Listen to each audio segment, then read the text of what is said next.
city unfurled beneath me like a spilled jewelry box, glittering black velvet studded with diamonds of sodium light. Up here, the air tasted clean, cold, thin, scented with distant rain and the faint, metallic tang of ozone.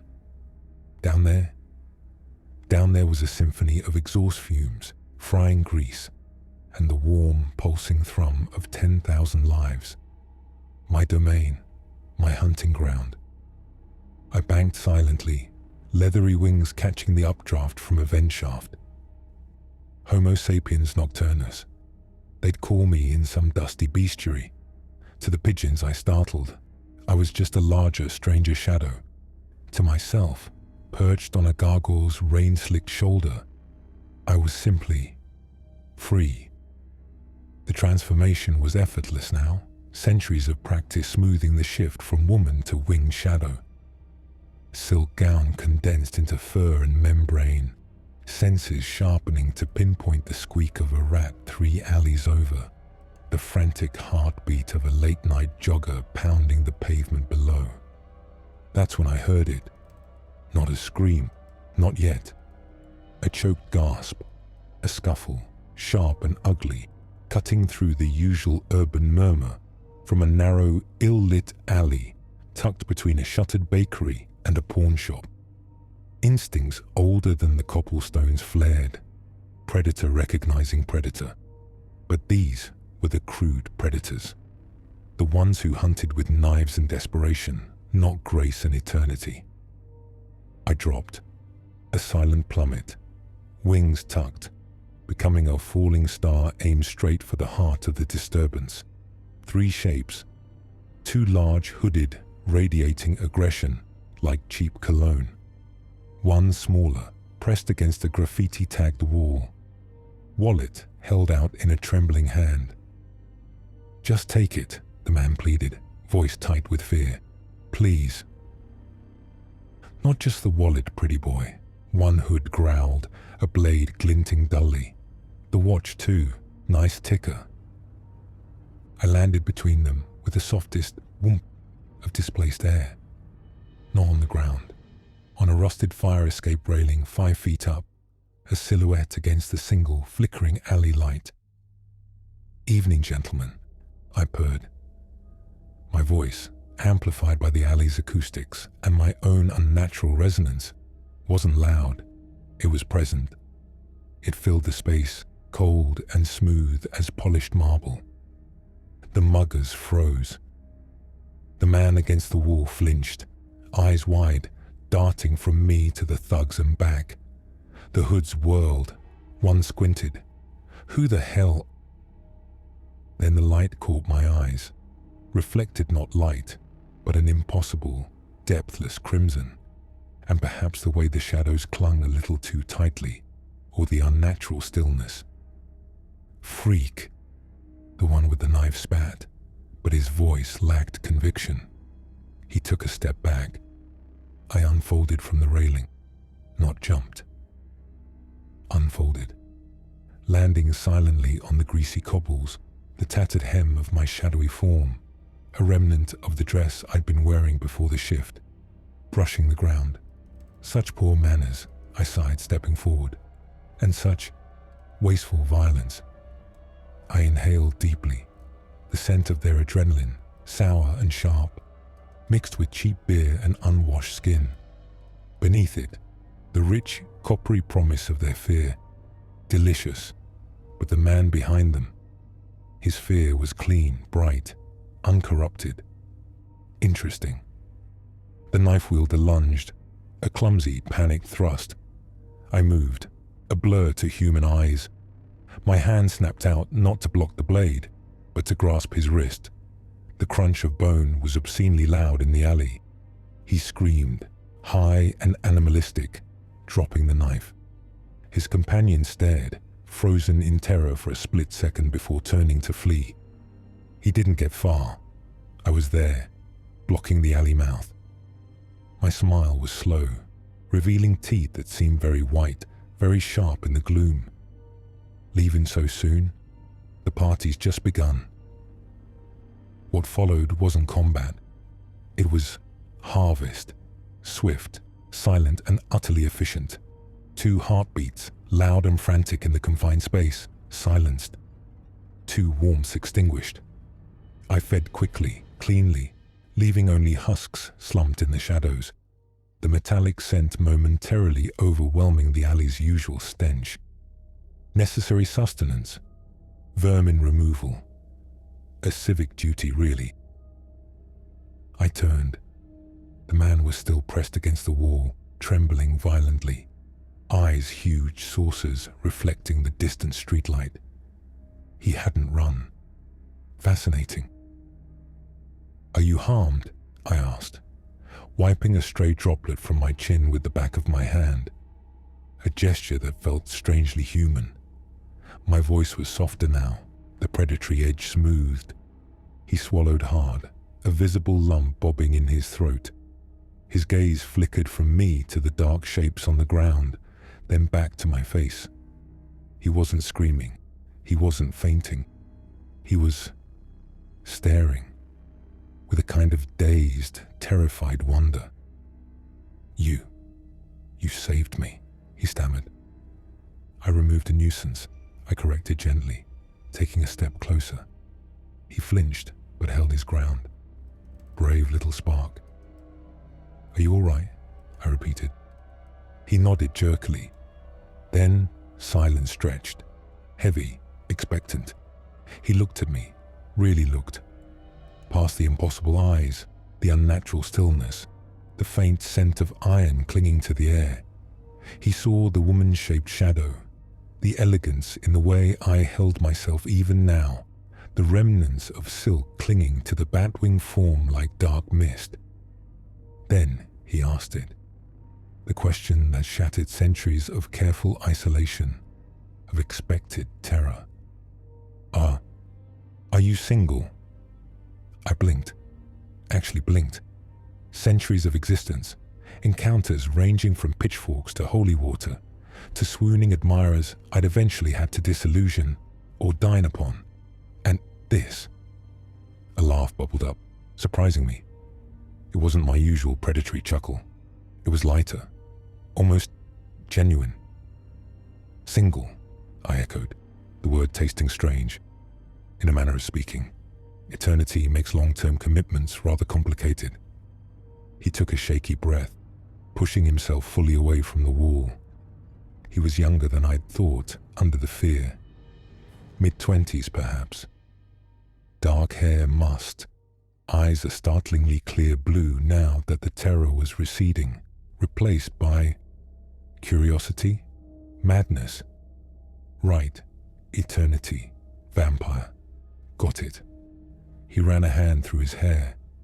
The bat thing, that was incredible. "It has its uses," I murmured, tilting my head. "Aren't you afraid of me?" The question was automatic, expected. Humans should fear.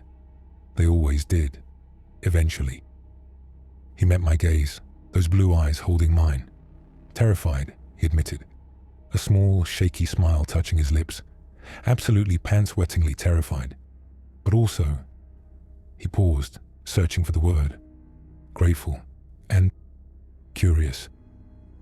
He took another step closer, closing the distance between us. The scent of his fear was fading, replaced by something warmer, brighter. Excitement, adrenaline. "Can you?"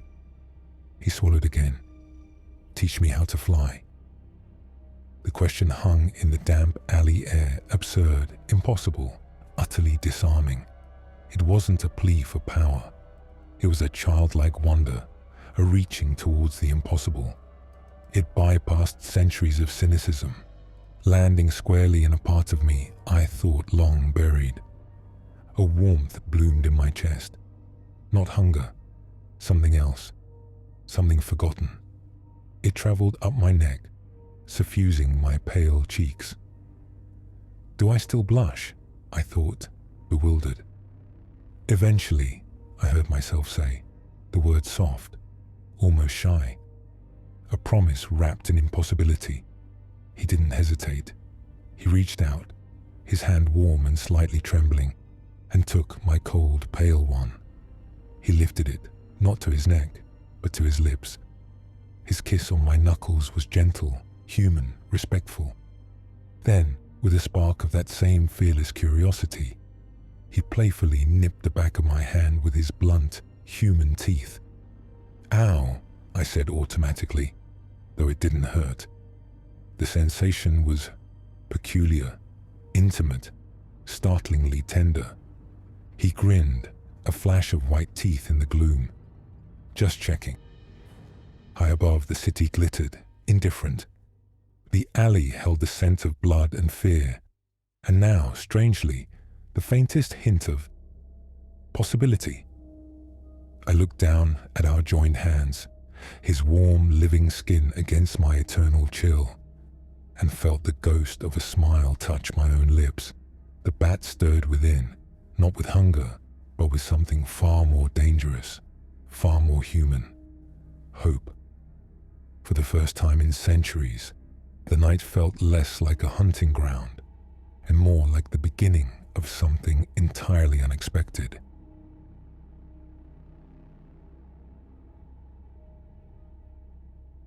Value beyond sustenance. The scent of old paper, beeswax polish, and something metallic. Blood, I realized with a jolt, hit me as consciousness returned. I wasn't in my cramped apartment. Velvet, the color of dried wine, pressed against my cheek.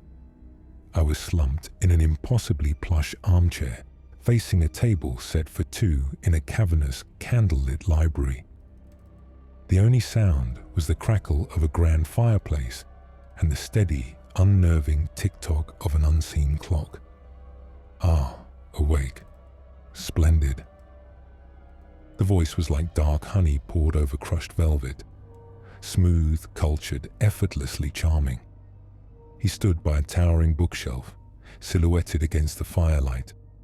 Tall, lean, dressed in a flawlessly tailored black suit that seemed to drink the candlelight. His hair was the color of polished jet, swept back from a face that belonged on a Renaissance portrait. Sharp cheekbones, pale skin, eyes that caught the firelight and reflected it back like chips of obsidian. Beautiful, terrifying. "Where am I?" My voice sounded rough, small. "Who are you?" He glided forward, not walking, but flowing, across the Persian rug. "Call me Silas, and this," he gestured around the room with a languid hand, "is my humble refuge. You, my dear, are my guest for dinner." He pulled out the opposite chair, its heavy oak scraping ominously on the floor. "Please, sit." The implied threat hung heavier than the dust motes dancing in the candlelight. He hadn't touched me, hadn't raised his voice, yet the command was absolute. My legs trembled as I forced myself out of the armchair and into the offered seat. The chair was cold, hard. A silver knife and fork lay beside fine china, gleaming wickedly. He settled opposite me, steepling his long, pale fingers. A faint, unsettling smile touched his lips. "I do so hate dining alone. It becomes dreadfully monotonous. Tonight, however, promises to be stimulating." His gaze lingered on my throat, not with hunger, but with a chilling, clinical appraisal. "Do try the soup. It's a consommé, quite exquisite." A tureen sat between us. He ladled a clear amber broth into my bowl. It smelled rich, savory, innocent, but my stomach churned. "I'm not hungry," I whispered, pushing the bowl away slightly. My hand shook. The charming smile didn't waver, but the temperature in the room seemed to drop several degrees. The firelight flickered wildly in his dark eyes. "That," he said softly, the velvet tone gaining an edge like honed steel, "is not a request. Eat." Panic clawed at my throat. Kidnapped. Vampire. The words screamed in my head. The silverware wasn't just for show. It was a reminder of what he could be, of the stories. My death sat opposite me, impeccably dressed, offering soup. Think. He wanted a performance, a companion for his macabre feast. He wanted control. I took a shaky breath, forcing my trembling hand to pick up the heavy silver spoon. I dipped it into the consommé, raised it halfway to my lips, then paused. I met his obsidian gaze. "It smells wonderful, Silas," I said, my voice steadier than I felt. "But dining alone is monotonous, isn't it? Conversation makes the meal." One perfectly sculpted eyebrow arched, a flicker of surprise perhaps, or annoyance. "Conversation? With my dinner? With your guest?" I corrected gently, placing the spoon back down, untouched. "You invited me. Surely even a host as distinguished as yourself appreciates engaging company." Otherwise, I gestured around the vast, silent library. "Why not just read a book?" He stared at me. The silence stretched, thick and heavy, broken only by the relentless ticking and the fire's crackle. His expression was unreadable, a marble mask. Then slowly, a different kind of smile appeared. Not charming, intrigued. "You have spirit, defiance. It's refreshing. Most of my guests are rather vocal, initially, then disappointingly silent." He leaned forward slightly. "Very well. Talk. Amuse me. What shall we discuss? The weather? The deplorable state of modern art? Or perhaps," his gaze sharpened, "the fragility of human life?" He was toying with me. I had to steer this. "How about loneliness?" I ventured, keeping my gaze level, my voice calm despite the frantic drumming of my heart. "This refuge, it's magnificent, but it feels empty. So many books, so much silence. Do you ever tire of the solitude, Silas?" His marble mask cracked, just a fraction. A tiny flicker of something ancient and weary passed through those dark eyes, gone so fast I might have imagined it. But I saw it, the chink in the armor. "Loneliness is a luxury afforded to the ephemeral," he countered smoothly. But the effortless charm was slightly strained. "I have eternity. Silence is merely companionable." "Eternity sounds dreadfully long," I said softly, picking up the spoon again, not to eat, but to turn it slowly in my fingers, catching the candlelight. "Especially spent watching others live. Truly live. Love, create, grow, even suffer. It's messy, yes, but it's real. It has flavor." I risked a tiny smile. "Unlike this consommé, which, while exquisite, lacks a certain vibrancy, wouldn't you say?" He didn't respond immediately. He watched me turn the spoon, his gaze intense, almost hypnotic. The predatory ease had vanished, replaced by a sharp, unnerving focus. I was a puzzle, an anomaly, not screaming, not begging, reasoning. "You speak of life," he finally said, his voice low, devoid of its earlier honeyed tone, as if it holds some inherent value beyond sustenance. "Doesn't it?" I pressed, sensing the crack widening. "For you? What value does eternity hold if it's just waiting, watching candle wax drip, listening to clocks tick away centuries?" I leaned forward slightly, mirroring his earlier posture. "You brought me here for stimulation, Silas, a break from the monotony. But forcing me to eat soup under threat?